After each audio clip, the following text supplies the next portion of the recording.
வணக்கம் மாணவர்களே. இன்று நாம் தரம் 6ற்கான சுகாதாரம் உடற்கல்வி என்னும் பாடத்தின் முதலாவது அலகு தொடர்பாக அவதானம் செலுத்த இருக்கின்றோம். முதலாவது அலகில் ஆரோக்கியம் என்றால் என்ன, ஆரோக்கியம் என்பது தொடர்பாக நாம் இன்று பார்ப்போமேயானால், ஆரோக்கியம் என்பது ஒருவர் நோய்கள் இல்லாமல் இருப்பது மட்டும் ஆரோக்கியம் அல்ல. மற்றும் உடல் நலம் மாத்திரம் ஒருவர் கொண்டிருந்தால் அது ஆரோக்கியம் என கருதப்பட மாட்டார். நல்ல உடல்வாகு, கட்டான உடல் அமைப்பை கொண்ட ஒருவர் ஆரோக்கியமான ஒருவர் என நாம் கணிப்பிட முடியாது. அவ்வாறே உளநலம், ஒருவர் மகிழ்ச்சியாக இருக்கிறார், சந்தோஷமாக இருக்கிறார், அந்த சந்தோஷத்தை வைத்து மட்டும் நாம் அதை ஆரோக்கியமான நபர் என கூற முடியாது.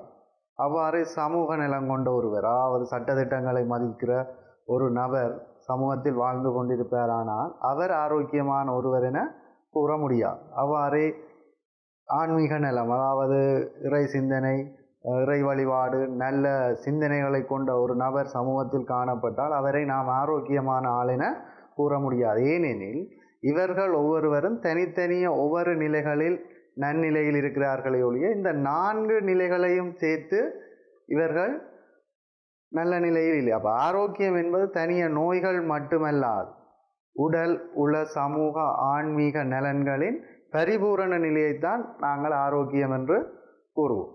அந்த 4 நிலையிலேயும் அவர் நன்னிலையில் இருக்க வேண்டும். தனிய நோய் இல்லாமல் இருக்கிற ஒருவரை ஆரோக்கியம் என சொல்லவும் முடியாது. அவ்வாறே உடல் உள சமூக ஆன்மீக நலன்களில் நல்ல நிலையில் இருப்பவரை மட்டுமே நாங்கள் ஆரோக்கியமான நபர் என சொல்ல முடியும். அவ்வாறு பார்த்தீங்கன்னு சொன்னால் உடல் நலம், உடல் நலம் என்பது உடல் ஆரோக்கியத்தையும் உடல் சமநிலையும் சிறந்த முறையில் பேணுவதே உடல் நலம் எனப்படும். உடல் ஆரோக்கியமும் உடல் சமநிலை, உடல் ஆரோக்கியம் என்பது வயதுக்கு பொருத்தமான உயரத்தை கொண்டிருக்கும். வயதுக்கு பொருத்தமான உயரத்தை கொண்டிருப்பவர் அவர் கட்டான உடலமைப்பை கொண்டவராக காணப்படுவர். அவ்வாறு கொண்ட ஒருவரே நாங்கள் உடல் நலம் உள்ள ஒருவர் என குறிப்பிடுவோம். சிறந்த உடல் நலத்தை பேணுவதற்கு அவசியமான காரணிகள் பார்த்தீங்கன்னு சொன்னால் தூய்மையான வழி. தூய்மையான வழி, நாம் தற்போது சுவாசித்து கொண்டிருக்கும் வழி தூய்மையான வழியா என கேட்டால் இல்லை என்ற பதில் மட்டுமே கூற முடியும். தூய்மையான வழியை பெற்றுக்கொள்வதற்கான செயற்பாடுகள் எவற்றிலையுமே நாங்கள் ஈடுபடுவதில்லை. வழி மாசடைதல் என்றது மிகப்பெரிய ஒரு பிரச்சனையாக சர்வதேச ரீதியில் காணப்படுகின்றது. வழி மாசடைதல் சீனா, இந்தியா போன்ற நாடுகள் தங்களுடைய தலைநகரங்களை குறிப்பிட்ட சில காலங்களுக்கு மூடி இந்த வழி மாசை தவிர்ப்பதற்கான செயற்பாடுகளில் கூட ஈடுபட்டு கொண்டிருக்கிறார். அதுவும் எமது தலைநகரில் கூட சில வேளைகளில் இவ்வாறான பிரச்சனை உருவாவதற்கான அந்த வழியில் தூசுணிக்கைகளின் எண்ணிக்கை, அதாவது அளவு அதிகரிக்கின்ற சந்தர்ப்பமும் எங்களுடைய நாட்டினுடைய தலைநகரிலும் காணப்படுகின்றது. அப்போ தூய்மையான வழி என்பது மிக முக்கியமானது. தூய்மையான வழியை பெற்றுக்கொள்வது எமது உடல் நலத்திற்கு மிக சிறந்தது, மிக முக்கியமானது ஒன்றாக கருதப்படுகிறது. 2வது பாருங்கள், சுத்தமான நீர். இன்றைக்கு நிலத்தடி நீர் மாசுபட்டு கொண்டு செல்கிறது. நிலத்தடி நீர் மாசுபட்டு கொண்டு செல்லுமா இருந்தால் எமக்கு சுத்தமான நீர் கிடைப்பது மிக அரிதாக காணப்படும். அதாலேயே போத்தில் அடைத்த குடிநீரை நாங்கள் அதிகளவில் குடிக்க வேண்டிய ஒரு சூழல் ஏற்பட்டிருக்கின்றது. போத்தில் அடைத்த குடிநீரை தான் எதிர்காலத்தில் மனிதன் முழுமையாக பயன்படுத்த வேண்டிய ஒரு சூழ்நிலை ஏற்படும். ஏனென்றால் எங்களுக்கு சுத்தமான நீர் மிக அரிதாகி கொண்டு போவதற்கான காரணம். அடுத்தது பாருங்கள், சுகாதார பழக்க வழக்கங்கள். சுகாதார பழக்க வழக்கங்கள் என்பது நாம் அன்றாடம் செய்கின்ற அல்லது அன்றாடம் கைக்கொள்கின்ற பழக்க வழக்கங்களை தான் நாம் சுகாதார பழக்க வழக்கங்கள்னு சொல்லுவோம். இது நாங்கள் வாழ்க்கையில் கடைப்பிடிக்கிறது, வாழ்க்கையில் செய்கிற பழக்க வழக்கங்கள். தினமும் குளித்தல், இப்படியான பழக்க வழக்கம், அதாவது குறைஞ்சது 2 முறையாவது பல் துலக்குதல் போன்ற பழக்க வழக்கங்களை தான் நாங்கள் சுகாதார பழக்க வழக்கங்கள் என்று சொல்லுவோம். இது நாங்கள் தினமும் எமது அன்றாட செயற்பாடுகளில் செய்கிற செயற்பாடு. அடுத்து பார்த்தீங்கன்னா ஆரோக்கியமான உணவு. ஆரோக்கியமான உணவுன்னு பார்க்க அதை நாங்கள் ஆரோக்கியமான உணவை உட்கொள்கிறோம். என்னத்துக்கு? எங்களோட பசிக்குது நாங்கள் உணவை உட்கொள்கிறோம். ஆனால் அது ஆரோக்கியமான உணவான்னு கேட்டால் இல்லைன்னு தான் சொல்லணும். ஏன் எங்களோட உடலுக்கு தேவையான ஊட்டச்சத்துக்கள் நாங்கள் உட்கொள்கிற உணவில் இருக்கா இல்லையான்றது கூட எங்களுக்கு தெரியாது. ஏன் வயிறுக்கு பசிக்குது சாப்பிட்றோம், வீட்டு என்ன கிடக்குதோ அதை சாப்பிட்றோம், அதால் எங்களோட வயிறு நிரம்புது, எங்களோட பசி போகுது. ஆனால் அங்கே ஆரோக்கியமான உணவு கிடைக்குதான்றா இல்லை. இதால் தான் பல்வேறுபட்ட நோய்கள் நமக்கு ஏற்படுது. அப்போ நாங்கள் சாப்பிட்ற உணவு ஆரோக்கியமான உணவாக இருக்கணும். ஆரோக்கியமான உணவை பெற்றுக்கொள்வதற்கு இன்றைக்கு பல்வேறுபட்ட சிரமங்கள் அல்லது பல்வேறுபட்ட இடைஞ்சல்கள் இருக்குது. ஏன்னா சனத்தொகையின் அதிகரிப்புக்கு ஏற்ப உணவு உற்பத்தி அதிகரிக்கப்படையில்லை. சனத்தொகை அதிகரிப்புக்கு ஏற்ப உணவு உற்பத்தி அதிகரிக்கப்படையில்லை ஒன்று. ரெண்டாவது பாருங்க, உணவு வீண் விரயம் செய்யப்படுது. நிறைய உணவு வீண் விரயம் செய்யப்படுது. அப்போ இதால் உணவுக்கு தட்டுப்பாடு நிலவுது. தட்டுப்பாடு நிலவுற காரணத்தால் எங்களால் ஆரோக்கியமான உணவை பெற்றுக்கொள்ள முடியாத ஒரு சூழ்நிலை இருக்குது. ஆகவே நாம் உட்கொள்கின்ற உணவு ஆரோக்கியமான ஒரு உணவாக காணப்பட வேண்டும். இல்லை என்று சொன்னால் நாங்கள் எதிர்காலத்தில் அல்லது எதிர்கால சந்ததியினர் ஒரு ஆரோக்கியமற்ற சந்ததியினராக தான் இந்த உலகில் வாழ வேண்டிய ஒரு சந்தர்ப்பம் ஏற்படும். அடுத்த விஷயம் பாருங்க, விளையாட்டும் உடற்பயிற்சியும் மிக முக்கியமான செயற்பாடு. இன்றைய உலகில் பார்த்தீங்கன்னா உடலால் செய்யப்படுகின்ற வேலைகள், உடலை பயன்படுத்தி செய்யப்படுகின்ற வேலைகள் மிக அரிதாக வந்துவிட்டோம். எல்லாருமே இருந்த இடத்துல அல்லது கணனிக்கு பக்கத்தில் இருந்து கொண்டு செய்கிற வேலைகளாக தான் இருக்குது. இதால் தான் பார்த்தீங்கன்னு சொன்னால் தொற்றா நோய்கள் அதிக அளவில் அதிகரித்து கொண்டு போகும். தொற்றா நோய்கள் அதிகரித்து கொண்டு போகிறதுக்கு எங்களோட விளையாட்டு உடற்பயிற்சி பார்த்தீங்கன்னு சொன்னால் நீரிழிவு போன்ற நோய்கள் அதிகரிக்க அவர்கள் வைத்தியரிடம் செல்கின்ற போது வைத்தியர் சொல்கிற விஷயம், நீங்கள் ஒரு பின்னேரங்களில் உங்களோட நேரத்தை ஒதுக்கி ஒரு மைதானத்தில் போய் இருந்தால் அது உடற்பயிற்சி செய்ய உங்களால் ஏலாட்டியும் அந்த மைதானத்தில் போய் இருங்கோ, அங்கே சிறுவர்கள் விளையாடுறத பாருங்கோ. அப்பொழுது உங்களுடைய மன ரீதியான உங்களுடைய சின்ன வயது ஞாபகங்கள் எல்லாம் வரும். அதிலிருந்து நீங்கள் அந்த நோயிலிருந்து மீள்றதுக்கான சந்தர்ப்பம் அதிக அளவில் உங்களுக்கு இருக்கு. அப்போ உடற்பயிற்சின்றது மிக முக்கியமானது. இப்போ பார்த்தீங்கன்னு சொன்னால் விடிய காலை வேளையிலே ஆண்கள் பெண்களின இந்த வாக்கிங் போகிறது, நடைப்பயிற்சியில் ஈடுபடுறது இப்போ அதிகரித்து கொண்டு வருது. கூடுதலாக நகர்ப்புறங்களில் தான் இது அண்மைய கனகாலங்களாக இருந்தது. இப்போது கிராமப்புறங்கள்லையும் இந்த உடற்பயிற்சி அதாவது வாக்கிங் போகிற செயற்பாடு மிகவும் அதிக அளவில் காணப்படுது. ஏனென்று சொன்னால் அங்கே நோய்கள் வார அதிகரிப்பு காரணமாக தான் இந்த செயற்பாடு. அடுத்தது ஓய்வு முறக்கம் மிக முக்கியமானது. மனிதன் உடலும் ஒரு இயந்திரம் மாதிரி தான் செயற்பட்டு கொண்டிருக்கு. அப்போ அந்த இயந்திரம் கொண்ட தொடர்ச்சியாக நாங்கள் இயக்கி விட்டோம் என்று சொன்னால் அது இயங்கி கொண்டிருக்கும். குறிப்பிட்ட நேரம் அல்லது குறிப்பிட்ட காலப்பகுதிக்கு அப்பால் அந்த இயந்திரம் நின்றுடும். ஓய்வு எல்லாத்துக்குமே தேவை. அதால் மனிதனுக்கும் ஓய்வுன்றது மிக முக்கியமானது. அடுத்தது பார்த்தீங்கன்னா சிறந்த சுற்றாடல் என்றது எம்மை சுற்றியுள்ள பகுதிகள் மிகவும் அழகானதும் தூய்மையானதுமாக இருக்க வேண்டும். அடுத்த விஷயம், வளி மாசடைவதை தடுப்பதற்கான வழிகள். முதலாவது பார்த்து நாங்கள் சுத்தமான வழி எங்களுக்கு தேவை என்றது. அந்த சுத்தமான வழி தேவை என்று சொன்னால் வளி மாசடைவதை தடுக்க வேண்டும். வளி மாசடைவதை தடுக்கிறதுக்கு பல்வேறு வழிகள் இருக்குது. ஒன்று பாருங்க, வாகனங்களிலிருந்து வெளியேறுகின்ற புகையை குறைத்த பல்வேறுபட்ட வாகனங்கள். இப்பொழுது பார்த்தீங்கன்னா அமெரிக்காவில் புதிய ஜனாதிபதி பதவி ஏற்றோன்னு அவர் செய்கிற முதலாவது வேலை அமெரிக்காண்ட இராணுவத்தில் இருக்கிற அனைத்து வாகனங்களையும் சூரிய சக்தியில் இயங்கக்கூடிய நிலைக்கு மாற்றுவதற்கான ஒரு நடவடிக்கையை மேற்கொண்டார். அந்த புகைகளை அதிகள வெளியேற்றி சூழல் மாசடைகிறது அல்லது வழியை அசுத்தப்படுத்துகிற செயற்பாட்டை குறைக்கிறதுக்காக அவர் இந்த நடவடிக்கையை மேற்கொண்டது. அப்போ அது மாதிரி எங்கட பிரதேசங்கள்லையும் இந்த வாகனங்கள், அதாவது கூடுதலாக பழைய வாகனங்கள், இந்த பாவனை அதிக அளவில் இருக்கிற பிரதேசங்கள் எங்களோட நாட்டில் இருக்குது. அப்போ அந்த வாகனங்கள் என்ன செய்யும்னு சொன்னால் அதிக அளவு புகையை வெளியேற்று. அந்த புகையை வெளியேற்று என்று சொன்னால் அது வழியோட கலந்து எங்களுக்கு தான் அந்த பிரச்சனையை ஏற்படுது. அப்போ வாகனங்கள்ன்ற புகையை குறைக்கணும். இல்லாட்டி இந்த புகைவிடும் வாகனங்கள் இந்த பாவனையை தடை செய்யணும். உண்மையில போலீஸாருக்கு ஒரு அதிகாரம் இருக்குது, வாகன புகையை கூட செக் பண்ணி அவர்களுக்கு தண்டம் விதிக்கக்கூடிய. அப்போ அப்படியான செயற்பாடுகளை அதிகரிப்பதன் மூலம் இந்த வளி மாசடைவதை தடுத்து கொள்ளலாம். ரெண்டாவது விஷயம், தொழிற்சாலைகளிலிருந்து வெளிவரும் புகையை கட்டுப்படுத்தல். பாரிய தொழிற்சாலைகள் எங்களோட நாட்டில் இருக்குது. அந்த தொழிற்சாலைகளில் பார்த்தீங்கன்னா மிக அதிகளவான புகை வெளிவிடப்படுது. அப்போ அந்த புகை வெளிவிடுறதுக்கான அந்த தொழிற்சாலைகளில் இருந்து வெளிவார புகையை கட்டுப்படுத்துவதற்கான சட்டத்திட்டங்களை கொண்டு வந்தால் அந்த செயற்பாட்டை நாங்கள் கட்டுப்படுத்த முடியும். மூன்றாவது மிகப்பெரிய ஒரு பெரிய பிரச்சனை பொலித்தீன் எரிப்பதை தவிர்த்தல். பொலித்தீன் பாவனை அல்லது பிளாஸ்டிக் பாவனை எங்களோட சமூகத்தில் மிக உச்சளவில் இப்போ இருக்குது. அப்போ அந்த பொலித்தீன் பிளாஸ்டிக்ன்றதை இல்லாமல் செய்கிறதுக்கான நடவடிக்கைகளை முதலாவது மேற்கொள்ளும். ரெண்டாவது தான் நாங்கள் பொலித்தீன் பாவனையை இல்லாமல் செய்தோம்னா தான் பொலித்தீன் மூலம் வலி மாசடைவதை தவிர்த்து கொள்ளலாம். இப்போ சின்ன ஒரு பொருளை கடையில் வேண்ட போனோம் என்று சொன்னாலும் அவர் பொலித்தீன் பேக்கில் தான் அதை போட்டுத்தார். இப்போ இதே ஒரு 15-20 வருஷத்துக்கு முற்பட்ட காலத்தில் பார்த்தீங்கன்னு சொன்னால் கடுதாசியால் சுற்றின சுருள் அப்படியானவற்றிலிருந்து நாங்கள் கடையிலேருந்து சாமானை வேண்டிக்கணும். 1 கிலோ சாமானை கூட கடுதாசியால் சுற்றி அந்த சுருளில் கட்டி தந்த பழக்கம் எங்களோட கடைகளுக்கு இருந்திருது. ஆனால் இப்போ மிக இலவாக 50 கிராம் 100 கிராம் சாமான் வேண்டியக்கையும் இந்த பொலித்தீன் என்ன செய்யப்படுது, எங்களோட வீடுகளுக்கு கொண்டு வரப்படுது. அது கடைக்காரருக்கும் இலவாக இருக்குது, வேண்டி கொண்டு வர எங்களுக்கும் அது இலவாக இருக்குது. ஆனால் அதால் வர பாதிப்பு இந்த சமூகத்துக்கு மிகப்பெரிய ஒரு பாதிப்பை ஏற்படுத்துது. அதால் தான் சொல்கிறேன், பொலித்தீன் பாவனையை குறைக்கணும். இல்லை என்று சொன்னால் பொலித்தீனால் ஏற்படுற வலி மாசடைகளை தடுக்கிறது மிக கடினமான ஒரு செயற்பாடு.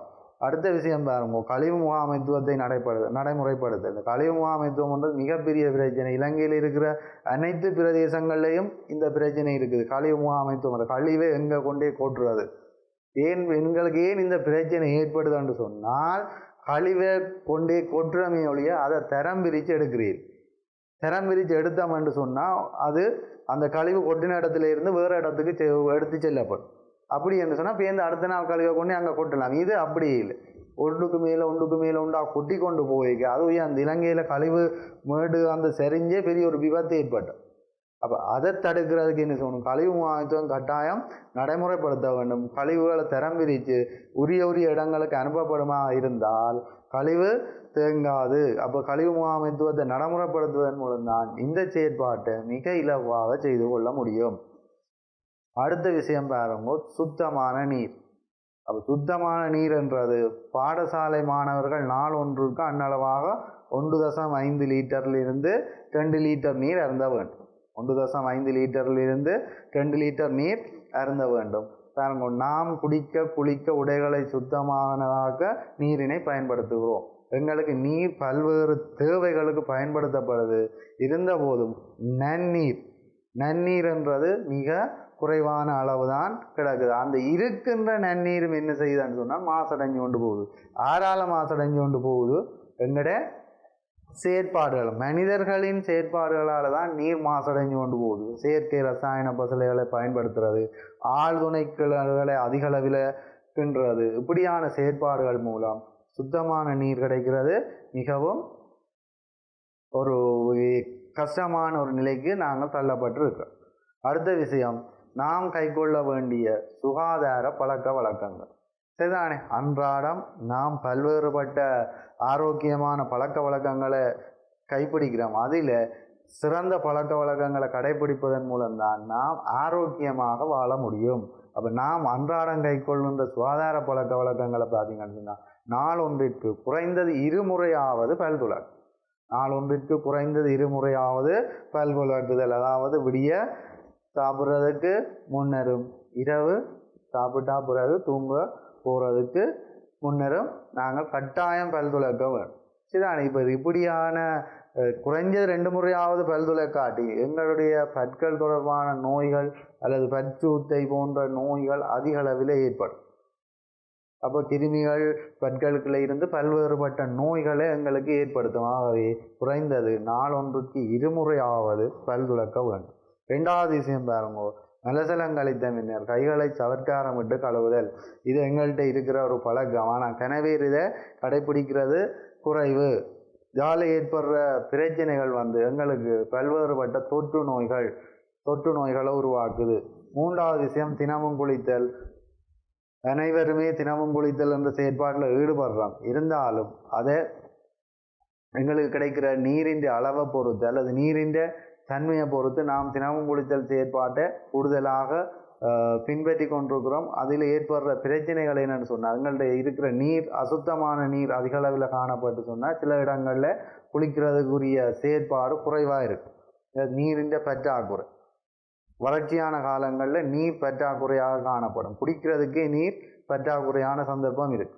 அடுத்த விஷயம், நகங்களை வெட்டி தூய்மையாக வைத்திருத்தல். இது மிக முக்கியமானது. நகங்கள் நாங்கள் சாப்பிடிக்க நகங்களுக்குள்ளே இருக்கிற ஊத்தைகள் அல்லது கிருமிகள் எங்களோட உடலுக்குள்ள உள்ளுக்கு போகிறதுக்கான சந்தர்ப்பங்கள் அதிக அளவில் இருக்குது. அதால் நகங்களை வெட்டி தூய்மையாக வைத்திருக்க வேண்டும். அடுத்த விஷயம் பாருங்க, சுத்தமான ஆடைகள், தோய்த்துளர்ந்த ஆடைகளை அணிவது மிக முக்கியமானது. அடுத்த விஷயம், தினசரி உபயோகிக்கும் பொருட்கள் சுத்தமாக வைத்திருத்தல். இது சமைக்க என்றாலும் சரி அல்லது சாப்பாடுகளை பயன்படுத்துகிற பாத்திரங்கள் என்றாலும் சரி மிகவும் சுத்தமாக இருக்க வேண்டும். நீங்கள் இப்போ பார்த்தீங்கன்னு சொன்னால் நீர் மற்றும் சுத்தம் தொடர்பான எண்ணக்கரு நீங்கள் திரையில் பார்க்கக்கூடிய மாதிரி பாருங்க. டபிள்யூ என்ற ஓட்டர் நீர், எஸ் என்ற சானிடேஷன் சுத்தம், ஹெச் என்ற கையில் சுகாதார பழக்க வழக்கம். இதைத்தான் நாங்கள் சொல்கிறோம் நீர் மற்றும் சுகாதாரம் தொடர்பான எண்ணக்கருவண்டு சொல்கிறோம். இந்த நீர் மற்றும் சுகாதாரம் தொடர்பான எண்ணக்கருவை நடைமுறைப்படுத்தி இருக்க வேண்டிய விடயங்களை பார்த்தீங்கன்னா ஒன்று தடைகளற்ற நீர் விநியோகம். தடைகளற்ற நீர் விநியோகம் தான் மிக முக்கியமானது. எங்களோட நாட்டை பொறுத்தவரை வறட்சியான காலப்பகுதியில் பல்வேறு பகுதிகளில் நீர் தட்டுப்பாடு நிலவும். அப்போ நீர் தட்டுப்பாடு நிலவும்னு சொன்னால் இந்த தடைகளற்ற நீர் விநியோகம் என்ற விடயம் அதுக்குள்ளே வராது. நீர் தட்டுப்பாடு நிலவுற இடங்களுக்கு பல்வேறுபட்ட செயற்பாடுகள் மூலம் பிரதேச சபை அல்லது தொண்டு நிறுவனங்கள் மூலம் நீர் வழங்குகின்ற நடவடிக்கை இடம்பெற்று கொண்டிருக்குது. அப்போ இந்த தடைகளற்ற நீர் விநியோகம் கட்டாயம் இருக்க வேண்டும். சரிதான். ரெண்டாவது விஷயம் பாருங்க, சுத்தமான நீர் காணப்பட வேண்டும். நீர் இருந்தாலும் ரெண்டாவது பாருங்க சுத்தமாக இருக்கும். அது சுத்தமாக இல்லைன்னு சொன்னாலும் அங்கே பிரச்சனை. இந்த நீர் தொடர்பான எண்ணக்கருவுக்குள்ள இந்த பிரச்சனை வரப்போது. நீர் இருக்குது, அங்கே சுத்தமாக இல்லை. அப்போ அந்த நீரை பயன்படுத்துறதுக்குரிய பிரச்சனைகள் இருக்குது. நீரை பயன்படுத்திக்கு ஏற்படுற பிரச்சனைகள் இருக்குது. அப்போ நீர் சுத்தமாக இருக்க வேணும். நீர் இருந்தாலும் நீர் சுத்தமாக இருக்கணும். மூன்றாவது விஷயம், போதுமான அளவு கழிப்பறை வசதியாக காணப்படும். இப்போ உதாரணத்துக்கு பள்ளிக்கூடத்தில் எடுத்தாலும் பள்ளிக்கூடத்தின் மாணவர்களின் எண்ணிக்கைக்கு ஏற்ப அங்கே கழிப்பறை வசதிகள் காணப்பட வேண்டும். மாணவர்கள் எண்ணிக்கை கூட கழிப்பிடங்களின் எண்ணிக்கையும் அதிகரிக்கப்பட வேண்டும். ஆனால் இப்போ இங்கே பார்த்தீங்கன்னா சமூகத்தில் கழிப்பறை வசதிகள் போதுமான அளவு காணப்பட வேண்டும். அரசாங்கம் பல்வேறு திட்டங்களின் மூலம் இந்த கழிப்பறை வசதிகளை ஏற்படுத்தி கொடுத்து கொண்டிருக்குது. பல்வேறு நிதி திட்டங்களை வழங்கி இந்த செயற்பாட்டை மேம்படுத்தி கொண்டு வருது. அடுத்த விஷயம் பாருங்க, கழிவகற்றல் முகாமைத்துவம் காணப்பட வேண்டும். இது நான் ஏற்கனவே முன்னுக்கும் சொன்னார். எங்கட நாட்டில் இருக்கிற பிரச்சனை கழிவகற்றல் முகாமைத்துவம்ன்றது மிக முக்கியமானது, பெரிய ஒரு பிரச்சனை. ஏனென்றால் கழிவகற்றல் முகாமைத்துவத்தை செய்கிறதுக்கான செயற்பாடு எங்களோட பிரதேசங்களில் இல்லை. கழிவுகளை கொண்டு நாங்கள் ஒரே இடத்தை கொட்டி கொண்டே இருக்காமே ஒழிய அதை முகாமை செய்து பல்வேறுபட்ட இடங்களுக்கு அதை திறம்பிரிக்க அனுப்புவதன் மூலம் அதை இல்லாமல் செய்யும். ரைட். அடுத்த விஷயம், உணவு வேளை ஒன்றினை தெரிவு செய்யும் போது கவனிக்க வேண்டிய விடயங்கள். இந்த விடயத்தை மாணவர்கள் வடிவாக அவதானிங்கோ. இப்படி 2 கேள்வி வரும். 2 விதமான கேள்வி, அதாவது 2 கேள்வியும் ஒரே விதமானதாக தான் இருக்கும், விட வேறுதானதாக இருக்கும். உணவு வேளை ஒன்றை தெரிவு செய்யும் போது கவனிக்க வேண்டிய விடயம், இது ஒரு கேள்வி. 2வது கேள்வி பாருங்கோ, உணவினை தெரிவு செய்யும் போது கவனிக்க வேண்டிய விடயம். வடிவாக கவனித்து வையுங்கோ.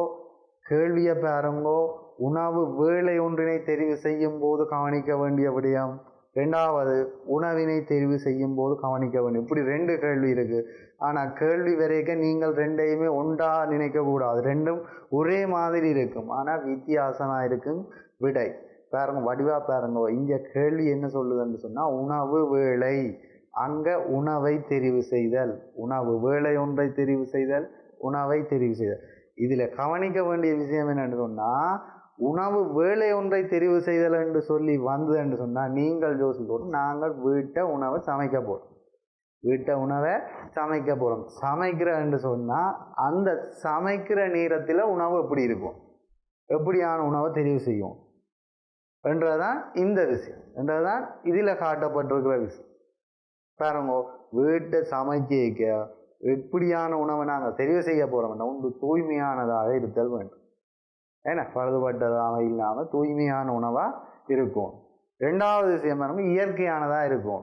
உணவு இயற்கையான உணவாக இருக்கணும். இப்போ பார்த்தீங்கன்னு சொன்னால் எல்லாம் மருந்தடித்து பல்வேறுபட்ட கிருமி நாசினிகள் தெளித்த உணவுகள்லாம் அதிக அளவில் வருது. அப்போ இயற்கையான உணவை தெரிவு செய்யணும் இயன்ற அளவு.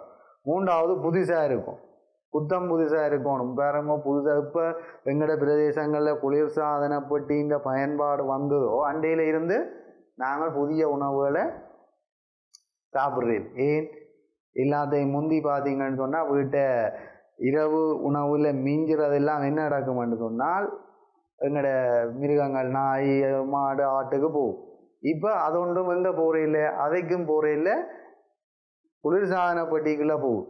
குளிர்சாதன பெட்டிக்கு போச்சுன்னா அடுத்த நாள் திருப்பி எடுத்து அதை சூடாக்கி போட்டு சாப்பிடும். இப்போ ஆடு மாடு எங்களை திட்டுது, உணவும் பழுதடைஞ்சு போச்சு. அதால் தான் வருத்தம் பேர் வடிவாக யோசிங்க. உணவு புதுசாக இருக்கும். நாங்கள் உணவு வேலை ஒன்றை தெரிவு செய்ய எடுத்துக்கொள்கிற உணவு புதிய உணவாக இருக்கும். சரிதானே? அடுத்த விஷயம், சகல போசனை பதார்த்தங்களும் உள்ளடக்கியதாக இருக்கும். அனைத்து போசனை பதார்த்தங்களையும் உள்ளடக்கியதாக உணவு இருக்கணும். அதுக்கேற்ற மாதிரி தான் உணவை என்ன செய்யணும், தெரிவு செய்யும். இது உணவு வேலை ஒன்றை தெரிவு செய்யும் போது கவனிக்க வேண்டியபடி. இது இந்த வினா இப்படி ஒரு வினா, உணவு வேலை ஒன்றை தெரிவு செய்யும் போது கவனிக்க வேண்டிய விடயம் என்ற ஒரு வினா வந்தால் எழுத வேண்டிய விடை இது. ஆனால் அடுத்த கேள்வி வருது பாருங்க, உணவை தெரிவு செய்யும் போது கவனிக்க வேண்டிய விடை.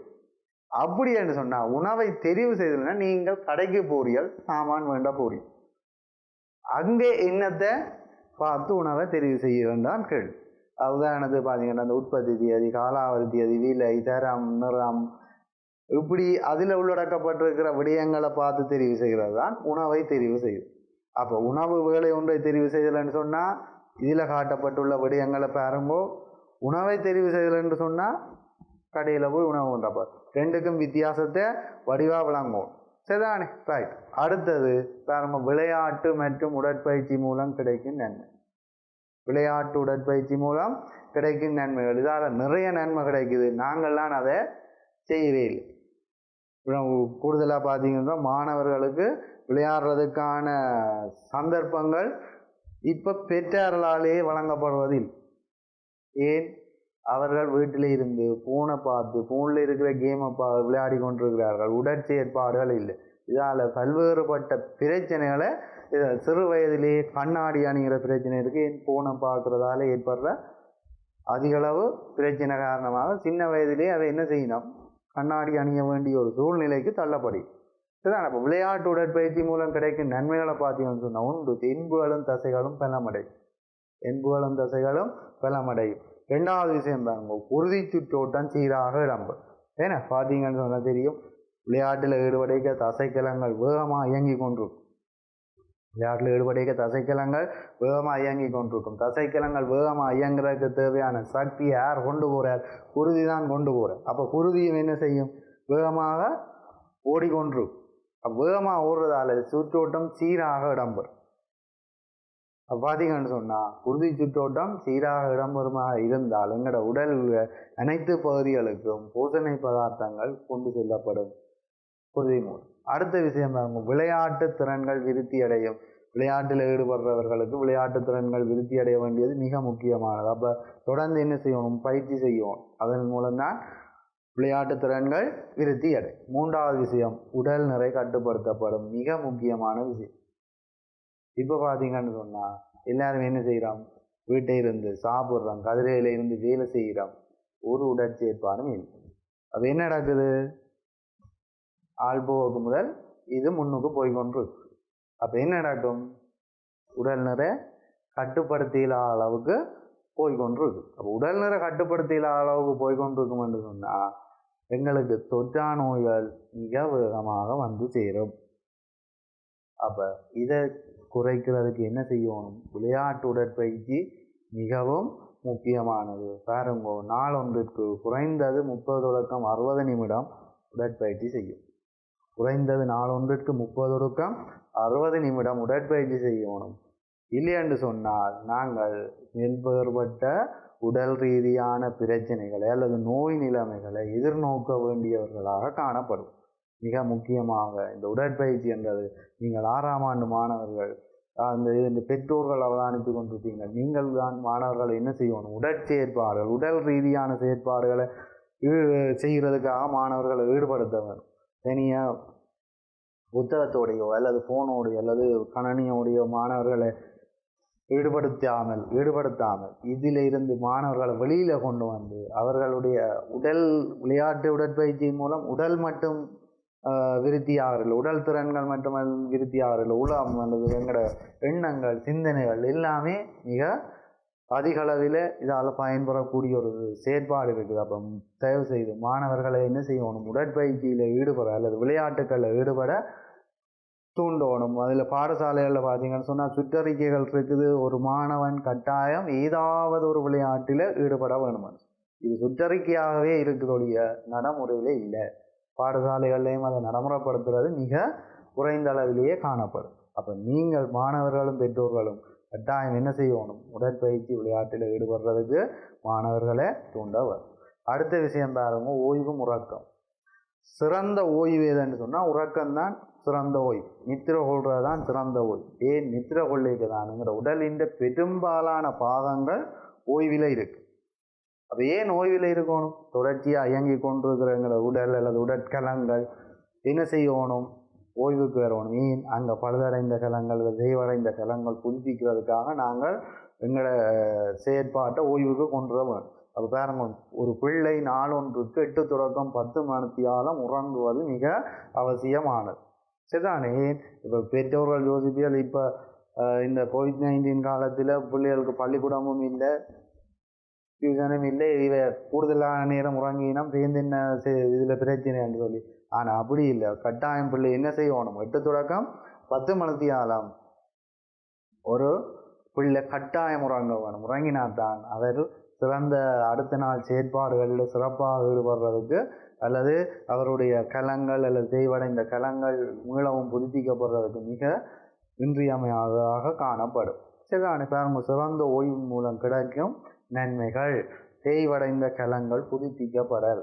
அப்போ நான் ஏற்கனவே முன்னுக்கு சொன்னால், மனிதன் ஒரு இயந்திரம் மாதிரி தான். மனிதன் உடல்லையும் பல்வேறு பாகங்கள் இருக்கு, ஒரு இயந்திரம் மாதிரி தான் செயற்படுறான். தொடர்ச்சியாக ஒரு மனிதன் செயற்பட்டு கொண்டிருப்பானா இருந்தால் கலங்கள், அப்போ தொடர்ச்சியாக ஒரு மோட்டர் பைக் ஓடிக்கொண்டிருக்கும்னு சொன்னால் கலங்கள் தேய்வடைஞ்சோ அல்லது இறுகியோ ஏதோ ஒரு பிரச்சனை ஏற்படுத்தி நின்று.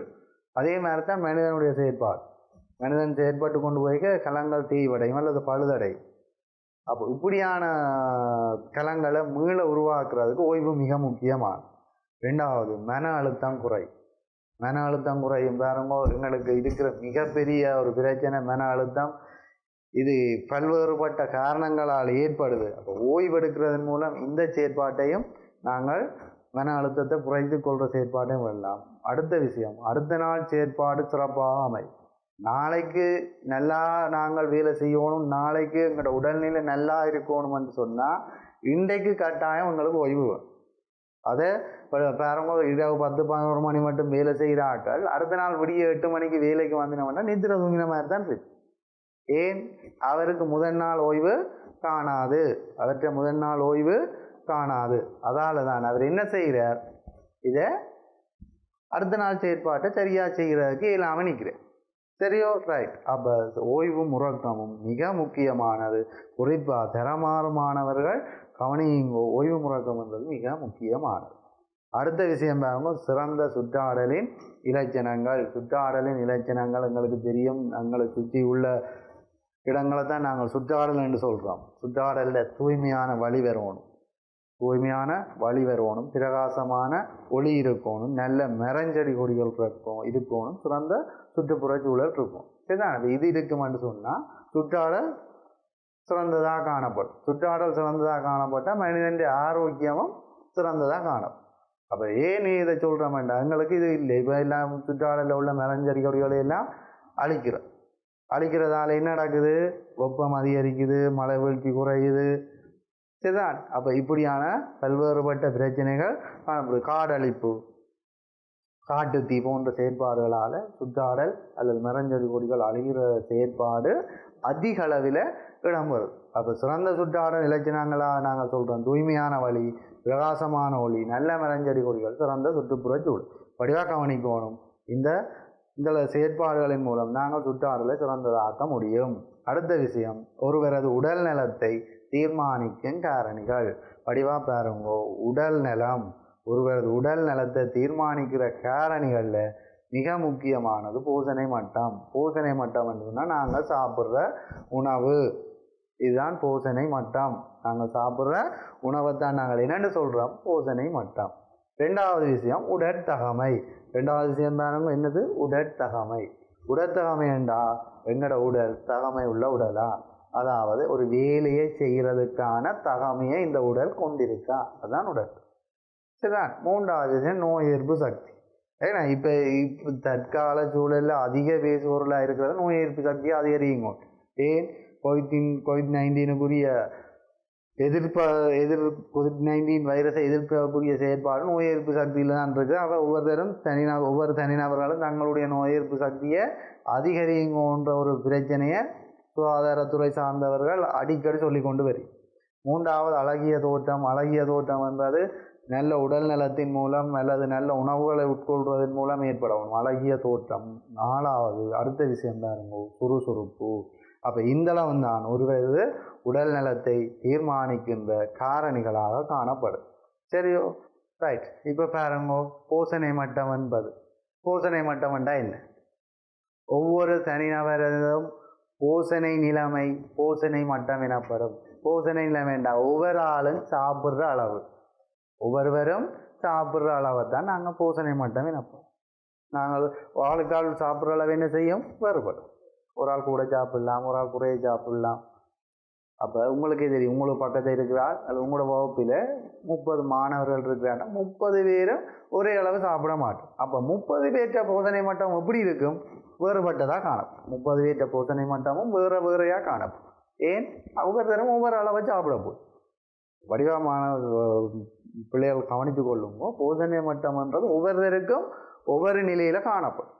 சரிதான? போசனை மட்டத்தில் பின்வரும் நிலைமைகள் காணப்படுகின்றன. போசனை மட்டத்தில் காணப்படுற நிலை ஒன்று போசாக்கற்ற நிலை, ஒன்று போசாக்க அற்ற நிலை. துப்புரவா இல்லை, துப்புரவா இல்லைன்னு சொன்ன இந்த பார்த்தீங்கன்னு சொன்னால் எதியோப்பியா, சோமாலியா, உகண்டா போன்ற நாடுகளில் இந்த நிலை அதிக அளவில் காணப்படும்.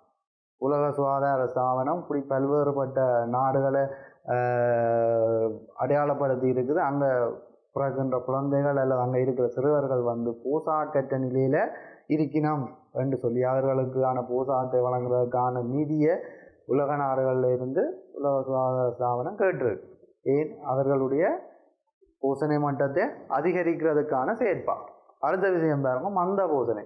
சாப்பிட்ற குறைவாக சாப்பிட்ற குறைவாக சாப்பிட்ற மந்த போசனை. ஏன்னா குறைவாக சாப்பிட்றாருன்னா என்ன, எனக்கு இன்றைக்கு எவ்வளவு தேவையோ அதை விட குறைவாக சாப்பிட்ற, அதான் மந்த போசனை. மூன்றாவது விஷயம் மிகை ஊட்டம். இது எங்கட பிரதேசங்களில் அதிக அளவில் இருக்கிறார்கள் கொண்டிருக்கிற செயற்பாடு மிகை ஊட்டம். இதுதான் தேவையான அளவை விட அதிக அளவில் சாப்பிட்றது. தேவையான உணவு போசனைகளை விட வேறு உணவு போசனைகள் அல்லது தேவையற்ற உணவு போசனைகள், அதை கொழுப்பு சத்து அதிகமான உணவுகளை உட்கொள்கிறது. இப்படியான அதாவது உடன் உணவுகள், விரை உணவுகள் அதிக அளவில் உட்கொன்றதால் ஏற்படுற நிலை தான் என்ன, மிகை ஊட்டம். அடுத்த விஷயம் பாருங்க, போசனை குறைபாடு. சரிதான்? அப்போ இந்த 4 நிலைமை எங்கே வருதுன்னு சொன்னால் போசனை மட்டத்துக்குள்ளே வருது. 4 நிலைமை எங்கே வருது, போசனை மட்டத்துக்கு வருது. சரிதானே, ரைட். அடுத்த விஷயம் பாருங்க, மந்த போசனை. மந்த போசனை என்பது உடலுக்கு தேவையான போசனை பதார்த்தங்கள் சரியான அளவில் கிடைக்கப்பெறாத நிலை. உடலுக்கு தேவையான போசனை பதார்த்தங்கள் சரியான அளவில் கிடைக்கப்பெறாத நிலையை தான் நாங்கள் மந்த போசனை என சொல்கிறோம். மந்த போசனை என சொல்கிறோம். மந்த போசனை காரணமாக ஏற்படும் விளைவுகளாக தேய்வு, மெலிவு, தொற்று நோய்கள் என்பன ஏற்படும். சரிதான? தொற்று நோய்கள் என்பன ஏற்படும். பாருங்க, இப்போ படத்தை பார்த்தீங்கன்னா தெரியும், மந்த போசனையில் உள்ள ஆளுக்கு எப்படி ஒரு உடல் இருக்கும், அவற்றை உடல் தோற்றம் எப்படியானதாக காணப்படும் என்றதை பாரு. அடுத்த விஷயம் மிகை ஊட்டம். மிகை ஊட்டம் என்றது நாளாந்த உடற்செயற்பாடுகளுக்கு தேவையான அளவு உணவை விட அதிகளவான உணவினை உட்கொள்வதால் ஏற்படுற நிலை. ஒருவர் தன்னுடைய நாளாந்த செயற்பாட்டுக்கு எவ்வளவு தேவையோ அதை விட அதிகளவாக உணவை உட்கொள்கிறேன். இது மிகை ஊட்டம் எனப்படும். சரிதானே? இப்போ மிகை ஊட்டம்ன்றது கூடுதலாக தேவையில்லாத உணவுகளை அதிக அளவாக உண்றதாலேயும் ஏற்படும். கொழுப்பு கூடிய உணவுகள், உடன் உணவுகள், இந்த பீஸா, இப்படி ரோல்ஸ், அது மற்றது செயற்கை பானங்கள், இதுகளை அதிக அளவில் உண்றது அல்லது உட்கொள்றதால ஏற்படுற பிரச்சனை தான் இந்த மிகை ஊட்டம். மிகை ஊட்டம் காரணமாக பாருங்க தொற்றா நோய்கள் ஏற்படும். நீரிழிவு, புற்றுநோய், குருதி அமுக்கம், சரிதான், இப்படியான தொற்றா நோய்கள் அதிக அளவில் ஏற்படுறது மிகை ஊட்டத்தின். அடுத்தது உடல் பருத்தல். இப்போ பார்த்தீங்கன்னா படத்தை பாருங்க, அவற்றை வயதுக்கு அவற்றை உடலின் நிலை எவ்வளோ உடல் நிறைய கொண்டிருக்கிற. அப்போ என்ன நடக்க போகுது? இது மிகை ஊட்டம் காரணமாக ஏற்படுற ஒரு பிரச்சனை.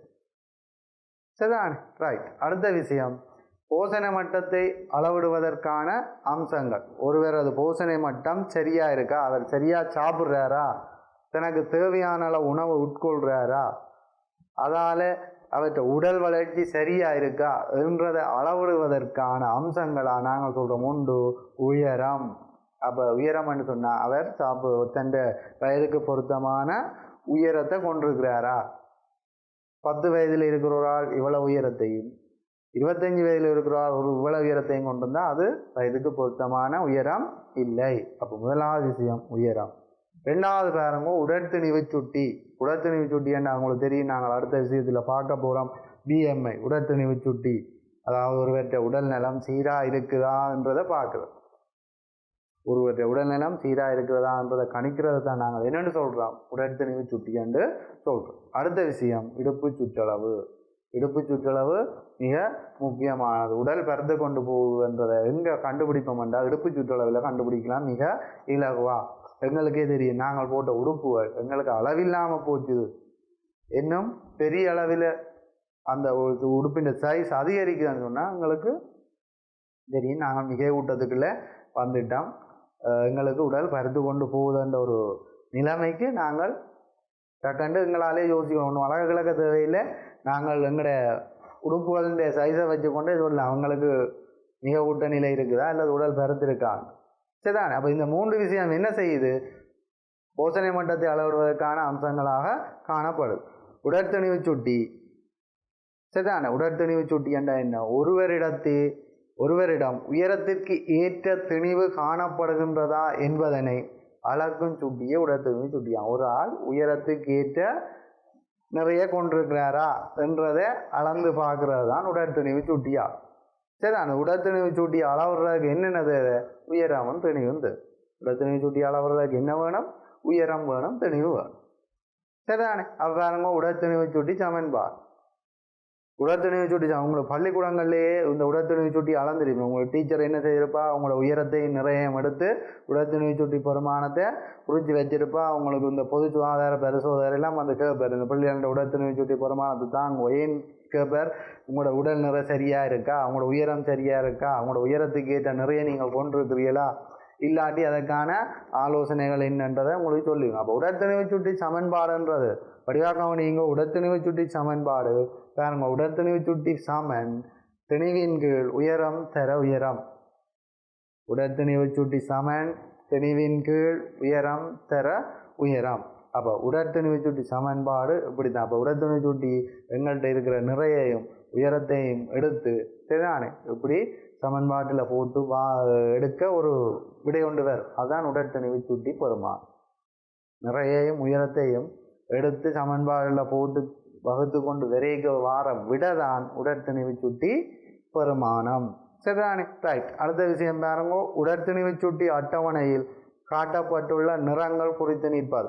வடிவா கவனிங்க, உங்களோட வீட்டை சின்னாக்கள் இருப்பினும் 6 மாதம் அல்லது 1 வயதுக்கு உட்பட்ட குழந்தைகள் இருந்தால் அம்மா என்ன செய்வாங்கன்னு சொன்னால் கிளினிக்கு கூட்டி கொண்டு போவா. கிளினிக்கு கூட்டி கொண்டு போய்ட்டு ஒரு காட்டு கொண்டு போவா, கிளினிக் கார்டு. அதில் பார்த்தீங்கன்னு சொன்னால் அதில் 3 நிறத்தில் அந்த அட்டவணை காணப்படும். 3 நிறத்தில் 4 நிறத்தில் அந்த அட்டவணை காணப்படும். ஒவ்வொரு நிறத்துக்குள்ளேயும் அந்த கோடு போய்கொண்டு கேட்க தெரியும் இதை எந்த நிறம் எப்படி இருக்குது, அவற்றை நிறைய எவ்வளவு இருக்குது, உயரம் எவ்வளவு இருக்குது, சரியாக இருக்குதா அல்லது கூடணுமா அல்லது என்ன மாதிரியான ஒரு நிலை காணப்படும். பாருங்க, முதலாவது செம்மஞ்சள். செம்மஞ்சள் நிறத்தில் காணப்படுறது குறைவான நிறை. ஏண்டா அங்கே போசனை குறைபாடு. சரிதானே. ரெண்டாவது பச்சைக்குள்ள வர்றதான் சரி சாதாரண நிறை. ஒருவர் தன் உயரத்துக்கு பொருத்தமான நிறைய கொண்டிருக்கிறார் சொன்னால் அவர் அந்த பச்சை நிற கோலத்துக்களால் அவற்றை இப்போ அந்த கோடு போகும். மூன்றாவது இளமூதான்றது அதிக நிறை, நாங்கள் அதிகளவாக சாப்பிட்றோம் என்றது தான் அதிண்ட அர்த்தம். நாலாவது பாருங்கோ ஊதா, இது அதிக நிறைக்கு அடுத்த கட்டம். பருத்த உடல் அமைப்பை கொண்ட ஒரு ஆளாக அவர் காணப்படுவர். இங்கே ஊதாக்களில் இருந்தார்ன்னு சொன்னோம். சரியானே, ரைட். அடுத்த விஷயம் பாருங்கோ, உடற்திணிவு சுட்டின்ற பெருமானங்களும் அதன் மூலம் ஏற்படுற உடல்நிலைகள். உடற்திணிவு சுட்டின்ற பெருமானமும் உடல்நிலைகள் பாருங்க. பெருமானம் போட்டிருக்குது, உடற்திணிவு சுட்டி பெருமானம் பாருங்க. முதலாவது பாருங்க 30க்கு மேலே இருந்தால் நாங்கள் அதை என்னென்னு சொல்கிறோம், மிகை ஊட்டம். எங்களுக்கு தேவையான அளவை விட மிக அதிக அளவில் சாப்பிட்றோம்ன்றதான் அது இந்த அர்த்தம், மிகை ஊட்டம். ரெண்டாவது பாருங்க 25லேருந்து 29.5 அதிக நிறை. மூன்றாவது 18.5லேருந்து 24.5, இதுதான் சாதாரண நிலை. ஒரு ஆரோக்கியமான ஒரு ஆளின் உடற்திணிவு சுட்டி பெருமானம் எப்படி இருக்கணும்னு சொன்னால் 18.5லேருந்து 24.5க்கு இடையில இருக்கும்.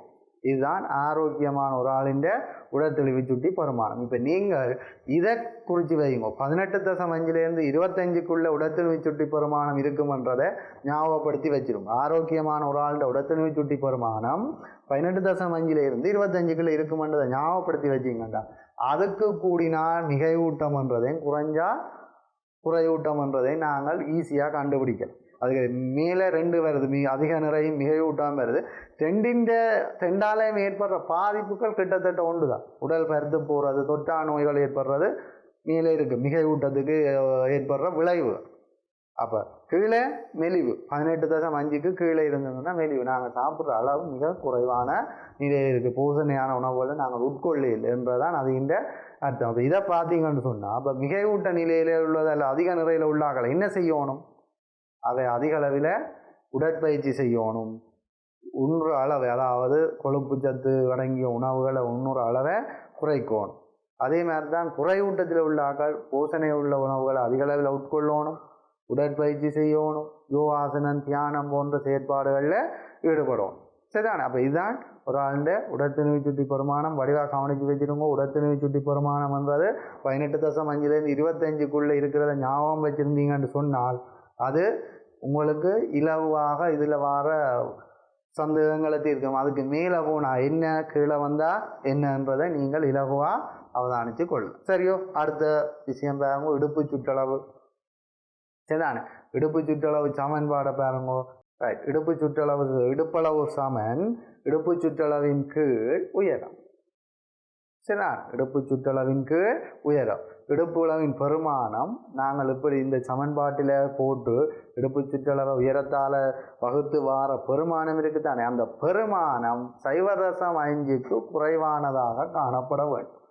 அந்த பெருமானம் 0.5க்கு குறைவானதாக காணப்படும். கூடிக்குதான்னு சொன்னால் எங்களுக்கு கருத்த இடுப்பாக காணப்படும் என்றதான் அது இந்த அர்த்தம்.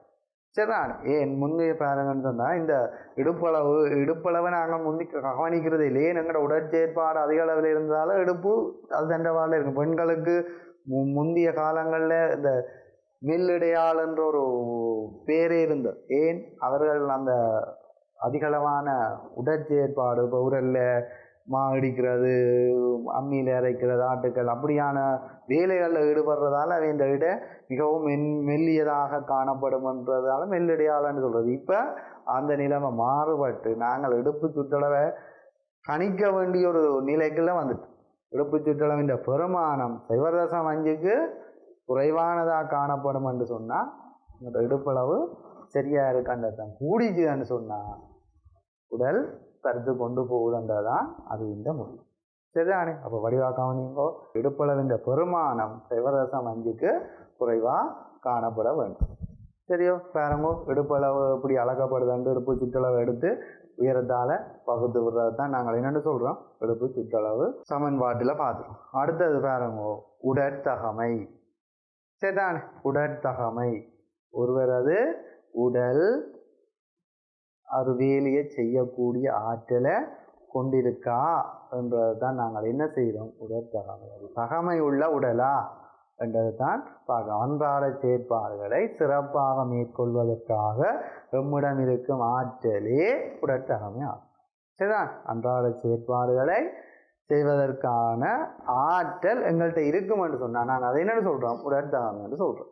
சரிதான், இப்போ பார்த்தீங்கன்னு சொன்னால் எங்கள்கிட்ட ஒரு கல்வி தகமை இருக்கும், அதே மாதிரி பல்வேறுபட்ட விளையாட்டு தகமை இருக்கும். அதே மாதிரி உடற்தகமை என்றது வேலையை செய்யக்கூடிய ஆற்றல், அதுதான் உடற்தகமை என்று சொல்கிறோம். உடற்தகமைக்கான காரணிகளை பாருங்க, உபயோகம், பலம், தாங்கும் இயல்பு, சமநிலை, துரிதம், இப்படி கணக்க உடற்தகமை காரணிகள் இருக்குது. இந்த காரணிகள் எங்கள்கிட்ட சிறப்பாக செயற்பாடுன்னு சொன்னால் நாங்கள் உடற்தகமை உள்ள ஆகலாம் கருதப்படும்.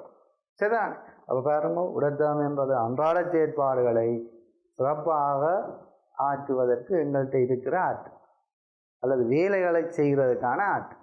ஒரு வேலையை செய்வதற்கான நீங்கள் குறிப்பாக சுருக்கமாக விளங்கி வைக்கிறேன்னு சொன்னால் வேலையை செய்கிறதுக்கான ஆற்றல் என்ற உடலுக்கு இருக்குமாண்டா நான் உடற்தகமை உள்ள ஒருவராக கணிக்கப்படும்.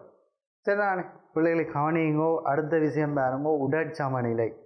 உடற்சமநிலை என்றது உடற்செயற்பாடுகளின் போது களைப்படைகிற உடல் விரைவாக பழைய நிலைக்கு திரும்பும். இதைத்தான் நாங்கள் என்னென்னு சொல்கிறோம், உடற்சமநிலை. நாங்கள் பல்வேறுபட்ட வேலைகளில் ஈடுபடுறோம், அப்படி ஈடுபடைக்கிற உடல் என்ன செய்யுது, களைப்படை. இந்த களைப்படைஞ்ச உடல் திருப்பி பழைய நிலைக்கு டக்கண்டு வருவோம் என்று சொன்னால் அப்படி வருமென்றால் எங்களோட உடல் சமநிலை சரியாக பேணப்படுதுன்றதான் அந்த அர்த்தம். திருப்பி அந்த உடல் பழைய நிலைக்கு டக்கண்டு திரும்பும் என்று சொன்னால் அது உடற்சமநிலை சரியாக பேணப்படும்ன்றது தான் அர்த்தம். அப்போ பாருங்க, உடற்செயற்பாடுகளின் போது களைப்படையும் உடல் விரைவாக பழைய நிலைக்கு திரும்புதல் உடற்சமநிலை எனப்படும். சரிதான், உடற்சமநிலை சரியாக பேணுவதன் மூலம் பாருங்க அன்றாட செயற்பாடுகளை இலவாக செய்யலாம். ஒன்று. ரெண்டாவது, விளையாட்டுகளில் சிறப்பாக ஈடுபடலாம். இது உடற்சமநிலையை பேணுவதன் மூலம் நாங்கள் பெற்றுக்கொள்கிற அனுகூலம். அன்றாட செயற்பாடுகளை இலவாக செய்யலாம். ஒரு வேலையை செய்தால் களைச்சா திருப்பி அந்த வேலைக்கு நாங்கள் களைப்பிலேருந்து மூலம் பண்ணால் திருப்பி அந்த வேலையை ஈடுபடலாம். சில பேர் பார்த்தீங்கன்னு சொன்னால் என்ன செய்வினோம், வேலையில் ஈடுபடுவினோம், களைச்சினோம்னா அண்டையோட அந்த செயற்பாட்டோட அண்டைய நாள் வேலை முடிச்சு. அப்போ என்ன நடக்கும், அதை திருப்பி அடுத்த நாளுக்கு தான் மற்ற வேலையோ அல்லது அந்த மிச்ச வேலையோ செய்கிறதுக்கான செயற்பாட்டை ஈடுபடாது. இது அப்படி இல்லை, களைப்படைகிறோம், டக்குன்னு களைப்பு ரிக்கவர் ஆகுது, திருப்பி வேலையை செய்கிறோம். இதுதான் அந்த உடற்சமநிலை. உடற்சமநிலை சரியாக பேணுவதன் மூலம் அன்றாட செயற்பாடுகளை இலவாக செய்யலாம், விளையாட்டுகளில் சிறப்பாக ஈடுபடலாம். இது உடற்சமநிலையில் இருக்கிற ஒரு விஷயம். சரிதான், ரைட். அடுத்தது பாருங்க, அடுத்த விஷயம் நோய் எதிர்ப்பு சக்தி. சரிதான, நோய் எதிர்ப்பு சக்தி என்றது மிக முக்கியமான ஒரு விஷயம். இன்றைய காலகட்டத்தில் நோய் எதிர்ப்பு சக்தி என்ற அந்த பேச்சு சுகாதார தரப்பினரால் பல்வேறுபட்ட நேரங்களில் வந்து கொண்டிருக்கிற அந்த உடலில் நோய் எதிர்ப்பு சக்தி குறைவடைவதனால் பல்வேறுபட்ட நோய்கள் ஏற்படுகின்றன. வடிவாக கவனிங்கோ, 6ஆம் ஆண்டு பிள்ளைகள் நீங்கள் வடிவாக கவனிக்கணும். நோய் எதிர்ப்பு சக்தி என்பது எங்களோட உடலில் இயற்கையாகவே நோயை எதிர்க்கிற ஒரு ஆற்றல் இருக்குது. இதைத்தான் நாங்கள் என்னென்னு சொல்கிறோம், நோய் எதிர்ப்பு சக்தி என்று சொல்கிறோம். நிற்பீடனம், எங்களோட உடலில் இயற்கையாகவே நோயை எதிர்க்கிற ஆற்றல் இருக்குது. இந்த ஆற்றல் எப்படி எங்களுக்கு கிடைக்குது, இந்த ஆற்றல் எப்படி எங்களுக்கு கிடைக்குதுன்னு சொன்னால் வடிவாக கவனிங்க. நாங்கள் குடிக்கிற தாய்ப்பாலில் இருந்தால் முதல்ல எங்களுக்கு இந்த ஆற்றல் கிடைக்குது. சரிதானே, வடிவாக அவதானித்து பாருங்க. இந்த உங்களோட வீட்டில் இருக்கிற ஆடு அல்லது மாடு கண்டு அல்லது குட்டி போட்டுதுன்னா முதல்ல அதை பால் கறப்பினோம். அந்த பாலில் சொல்கிறது கரும்பு பாலை.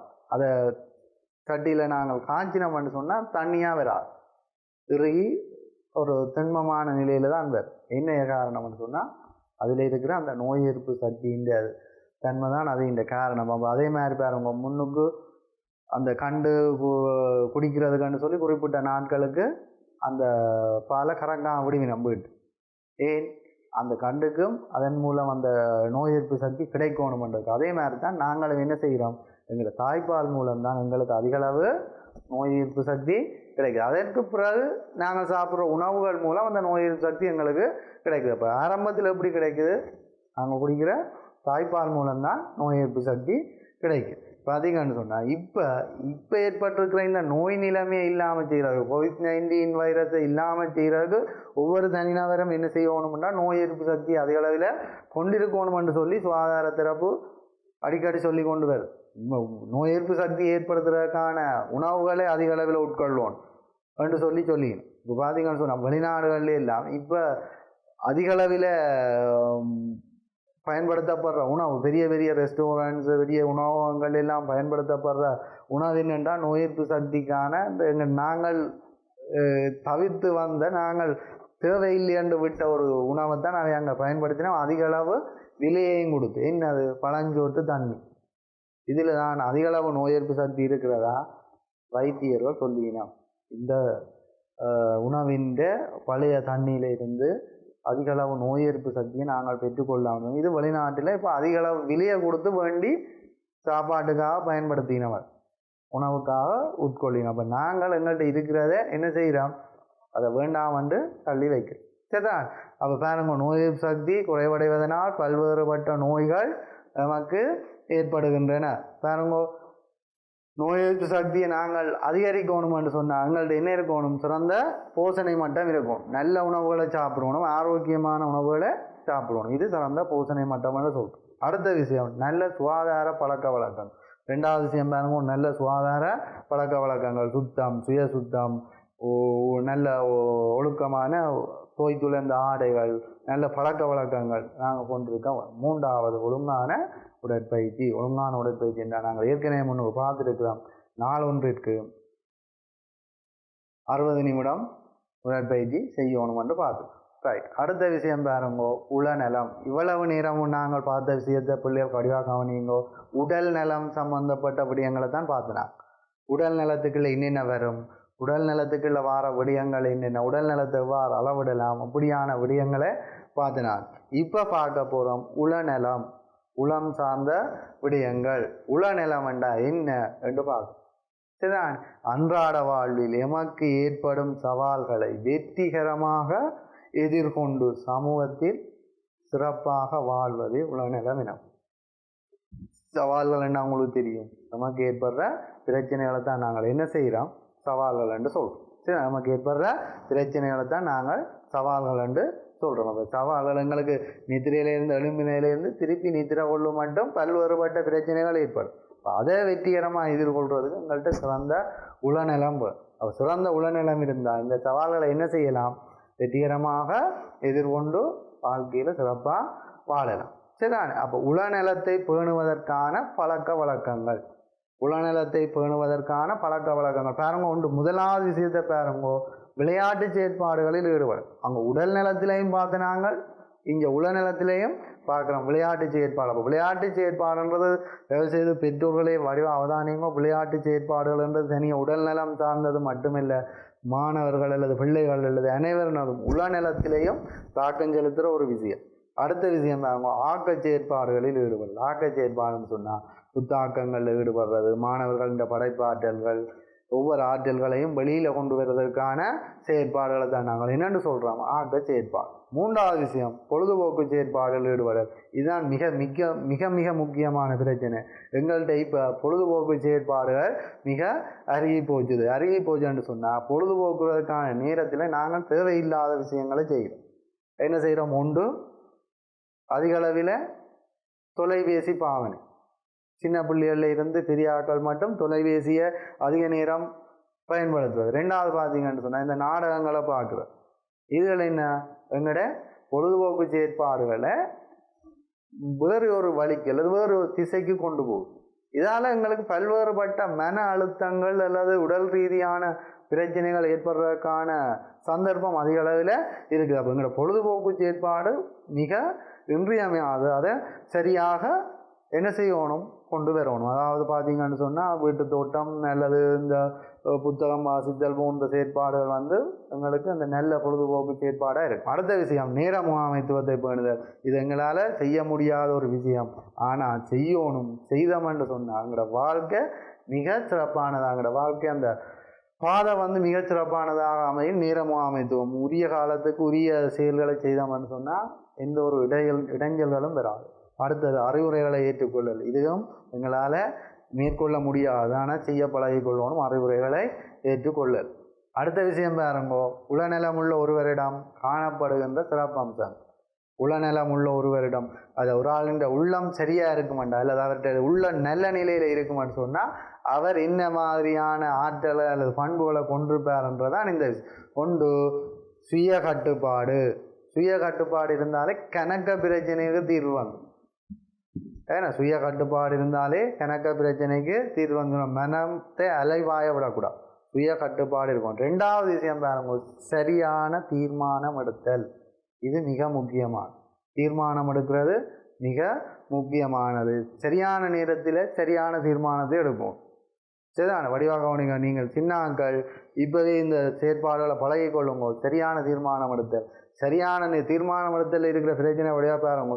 சரியான நேரத்திலே எடுக்கிற பிழையான தீர்மானங்களும் பிழையான நேரத்தில் எடுக்கிற சரியான தீர்மானங்களும் பிழையான.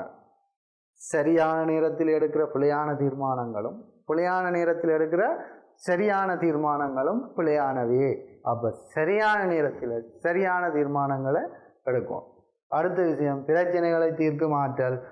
நீங்கள் சின்னாக்கள் கொஞ்சம் கொஞ்சம் வளர்ந்து போக உங்களுக்கு இந்த சமூகத்தில் இருக்கிற பல்வேறுபட்ட பிரச்சனைகளை தீர்க்கக்கூடிய சந்தர்ப்பங்கள் கிடைக்கும். அப்படியான நேரங்களில் உங்களை நீங்கள் வளர்த்து கொள்ளுங்க. அடுத்த விஷயம், உளநெருக்கீட்டுகளை வெற்றிகரமாக முகம் கொடுத்தல். எங்களுக்கு ஏற்படுற பிரச்சனைகளை அல்லது எங்களுக்கு ஏற்படுற கஷ்டங்களை மிக இலகுவாக வெற்றிகரமாக அதை நாங்கள் எதிர்கொண்டோம். எங்கள்கிட்ட உளநலம் சரியாக இருக்கின்றதான் அது அர்த்தம். அடுத்த சிந்தனை ஆற்றல். புதிய புதிய சிந்தனைகளை நாங்கள் என்ன செய்யணும், கொண்டிருக்கணும். அடுத்தது மனவளர்ச்சி சமநிலை. இது மிக மிக முக்கியமான விஷயம். பல்வேறுபட்ட மனவளர்ச்சி சமநிலை குழப்பங்களால் தான் பல்வேறுபட்ட பிரச்சனைகள் ஏற்படும். ரைட். அடுத்த விஷயம், உளநெருக்கீட்டை குறைப்பதற்கு செய்ய வேண்டிய செயற்பாடு. இங்கே பாருங்க, உளநெருக்கீட்டை குறைப்பதற்கு செய்ய வேண்டிய செயற்பாடு. உளநெருக்கீடுன்றது மனத்தை ஒரே விஷயம் திருப்ப திருப்ப என்ன செய்யும், டிஸ்டர்ப் பண்ணி கொண்டிருக்கிறத நாங்கள் என்னென்னு சொல்கிறோம், உளநெருக்கீடுன்னு சொல்கிறோம். ஒரே விஷயம் திருப்ப திருப்ப நிற்கிறது தான் நாங்கள் உளநெருக்கீட்டுன்னு சொல்லுவோம். அப்போ உளநெருக்கீட்டை குறைப்பதற்கு என்ன செய்யணும்னு சொன்னால் ஒன்று பாருங்க, விளையாடுது. இது சிறந்த செயற்பாடு. விளையாட்டு மைதானத்துக்கு போட்டோம்னு சொன்னால் என்ன நடக்கும், எங்களை நாங்கள் மறந்துடுவோம். எங்களுடைய செயற்பாடுகள் அங்கே அந்த ஊடுறது ஆடுறது சம்பந்தமான விடயங்கள்லாம் இருக்கு. ரெண்டாவது விஷயம், சிந்தனையை தூண்டும் செயற்பாடுகளில் ஈடுபடுறது. ஏதாவது புதிய விஷயங்கள் புதிய எண்ணங்களை கொண்டு வர்றது. மூன்றாவது, பொழுதுபோக்குகளில் ஈடுபடுதல். நாலாவது, நேர முகாமைத்துவத்தை கடைபிடித்தல். அஞ்சாவது, சகிக்கக்கூடிய அளவு சவால்கள். அதாவது எங்களால் ஏற்றுக்கொள்ளக்கூடிய சவால்களையே நாங்கள் எடுக்கணும். எங்களால் இயலாத ஒரு விஷயத்தை நான் செய்வேன்னு சொல்லி போனோம்னு சொன்னால் அது எங்களுக்கு கஷ்டத்தை கொடுக்குற ஒரு விஷயமா இருக்கும். அப்போ சகிக்கக்கூடிய அளவு சவால்களை தான் நாங்கள் என்ன செய்யணும், எதிர்கொள்வோம். சரிதான். ரைட். அடுத்தது மனவளர்ச்சி. சரிதானே.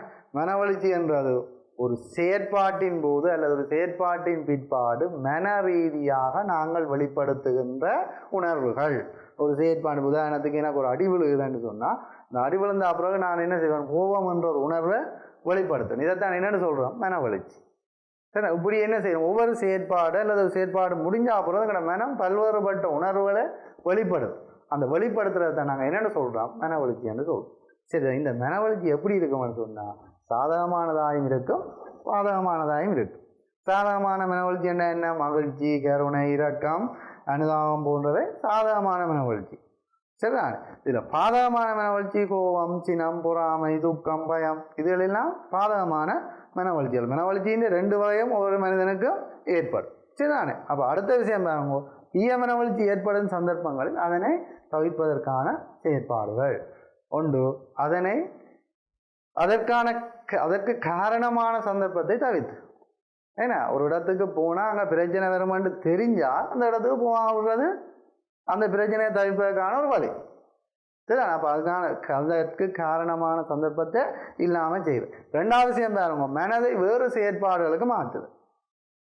சரிதானே. பிரச்சனையை ஏற்படக்கூடிய அந்த செயற்பாடில் இருந்து வேறு ஒரு செயற்பாட்டுக்கு மனதை மாற்றி விட்டோம்னு சொன்னால் அந்த செயற்பாட்டை பற்றி நாங்கள் யோசிக்க மாட்டோம்.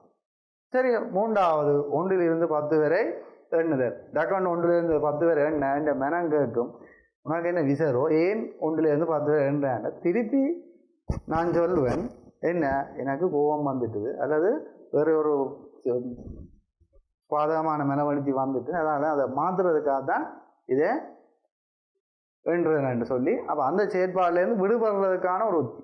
அடுத்தது, ஒரு கோப்பை தண்ணீரை குடித்தல். அப்போ இப்படியான செயற்பாடுகள் மூலம் என்ன நடக்குது, தீய மன வளர்ச்சியிலிருந்து நாங்கள் விடுபட்டு கொள்ளலாம். சரி இப்போ பாருங்க கோபம்ன்றா என்ன, கோபம்ன்றா என்ன, அவர் அந்த அவற்றின் முகபாவனை எப்படி வெளிப்படுத்தப்படுது. அப்போ இது ஒரு பாதகமான மனவெளி. பிள்ளைகளே, இன்றைய நாம் சுகாதாரம் உடற்கல்வி பாடத்தின் உடல்நலம் உளநலம் தொடர்பான விடயங்களை பார்த்துருக்கிறோம். இந்த விடயங்களுக்கு உள்ளடங்கிய அல்லது வந்த விடயங்கள் உங்களுக்கு மிக தெளிவான விளக்கங்களை தந்திருக்கும்னு நான் நினைக்கிறேன். மீண்டும் இன்னும் ஒரு வகுப்பில் உங்களை சந்திக்கின்றேன். நன்றி, வணக்கம்.